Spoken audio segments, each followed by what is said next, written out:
This episode is brought to you by Progressive Insurance.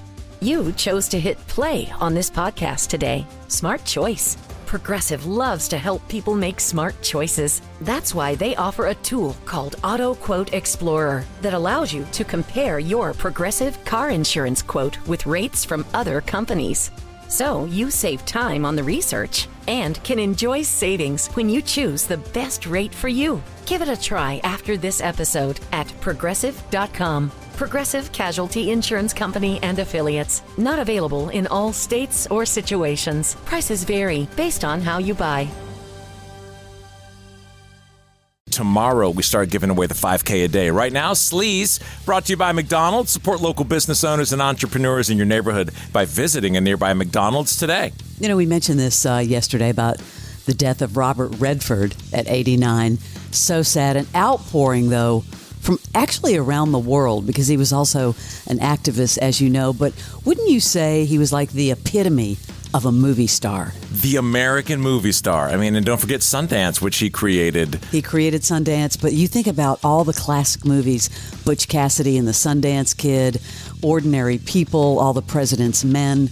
Yeah, this one definitely hurts. And isn't it ironic that Sundance is now moving out of where it's been maybe forever? I know, and I always wondered why. Is it just because it's gotten to be too expensive? I don't know. Yeah, I don't know. I mean, it makes a lot of money. Can I just mention that I do not know, and I've said this again, how is Sydney Sweeney doing all these movies?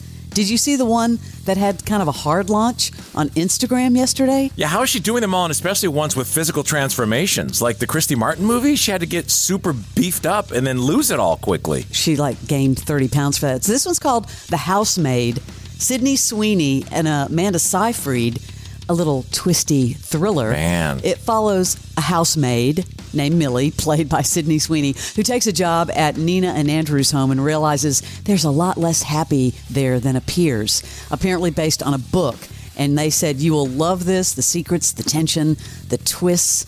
I'm looking forward to it. Those two together. Yeah, I'd look forward to those two together, too. I'll talk about, if we had a fantasy list of that, Amanda Seyfried and Sydney Sweeney. Yes, please. Brandon Skellner. No, I don't need him. But he's also in the movie, and it launches December 19th.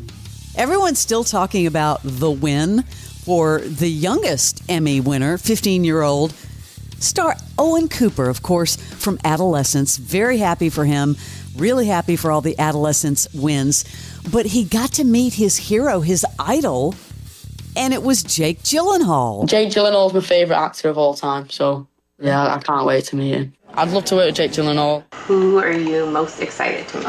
I think everyone knows that Jake Gyllenhaal's my top number one. I feel nervous. Now, if you were to meet Jake, what would you say? I don't know. I'll just stare at him. I don't really know. So you heard Jake there out in the hallway saying he was getting a little nervous, and he's about to walk into the room to meet Owen Cooper. Oh my god.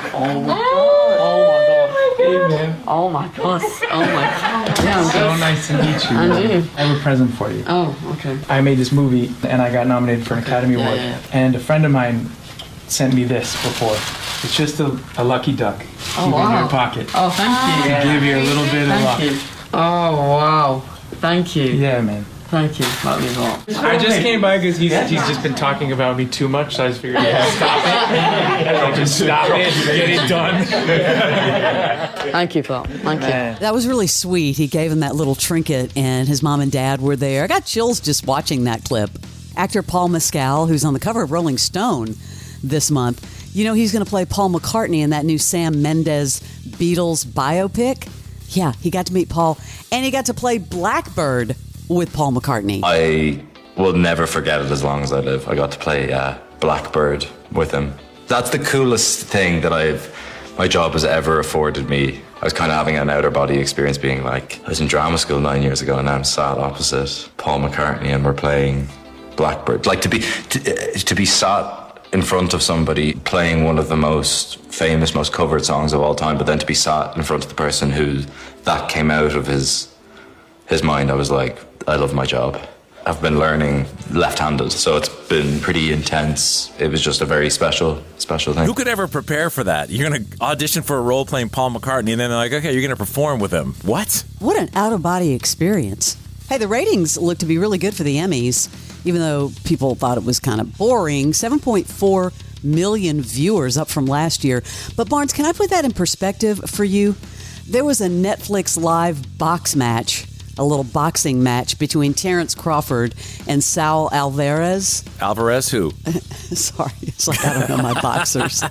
Saul Alvarez. How much? 41.4 million viewers. There you go. So I kind of wanted to put that in perspective for you. But 7 million for the Emmys isn't that bad. What's the word on Bargatze? Back? Not back? Will they have him back, you think? A lot of people love him because he's so likable. I just thought the show was kind of flat. I don't know. Yeah. And the running gag got to be kind of old. Tired. Yep. Yeah. There is another big Netflix series. How do they do it? The Beast and Me. It's an upcoming television mini-series for Netflix. Matthew Rhys, Claire Danes. This is all the people, by the way, from Homeland doing this, and this is my problem. I saw this was coming. What's your problem? Well, it looks amazing, by the way, but my problem is the way they're marketing it. They're like literally wearing it on their sleeve. From the people that brought you Homeland, and then you put Claire Danes. That is one of my top 3 favorite shows of all time. So when you tell me that, and I see Claire Danes as the lead, I just struggle a little bit. We are, all of us, drawn to monsters. We flirt with death to prove we're truly alive. And if we can't stop, then that small fire we lit might just burn the whole house down, with us still inside. So it sounds like it might be something horror. It's not. It looks exactly like Homeland. Can I give you some more word on this? Because I didn't realize that it also includes as producers Jodie Foster and Conan O'Brien. It's just crazy to me that they're wearing the Homeland thing on their sleeve. If it was the team, like minus her, if it was the team, okay. But now I'm just thinking about Homeland the whole time I'm watching it. It looks like it. Wait, I think I might have put you over the top here because guess who else is in it? Who? Brittany Snow. Wow. Well, I'm in. And Natalie Morales. No, I'm in. I'm just saying I need to separate. Got me all excited. Look, bring Homeland back. It's so unbelievable. On CBS this morning, Jason Bateman says his 20s were marked by anxiety and heavy partying that kind of fueled his struggles with addiction. I never knew this. I was just riddled with anxiety going to auditions through my 20s.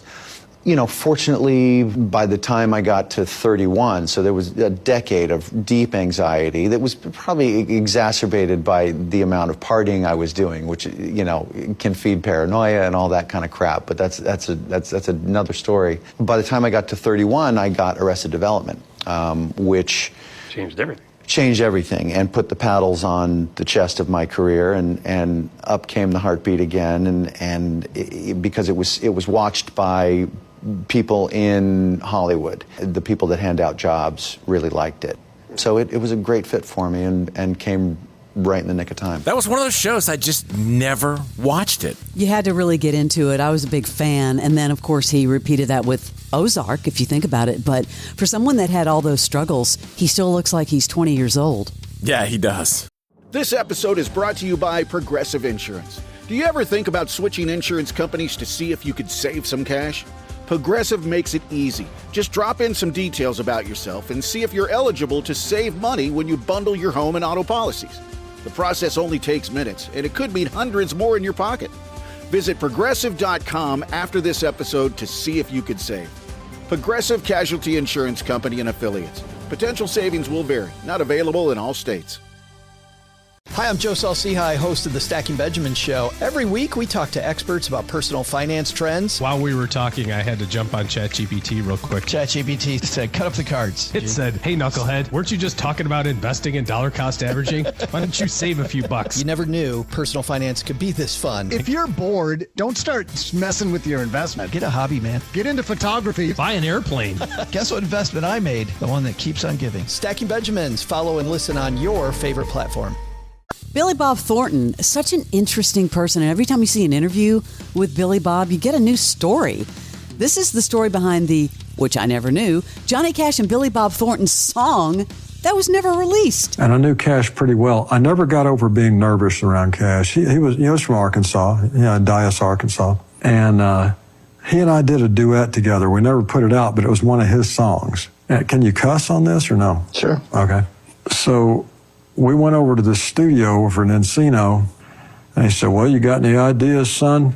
I said, yeah, I was thinking maybe I'll sing that first verse and bridge, and then you do the recitation, then we'll do a solo, and then I'll come back into the next verse. And he goes, yeah, I might have an idea or two myself, son. After all, I wrote the thing, so, it's like he was God to me, so I just, okay. That's so weird that he calls him Cash. If there were books on tape, I would just listen to his voice all day long. Yeah, he's a great guy. I got some couples updates for you, Barnes. Shailene Woodley and Lucas Bravo have reportedly ended their relationship after 6 months.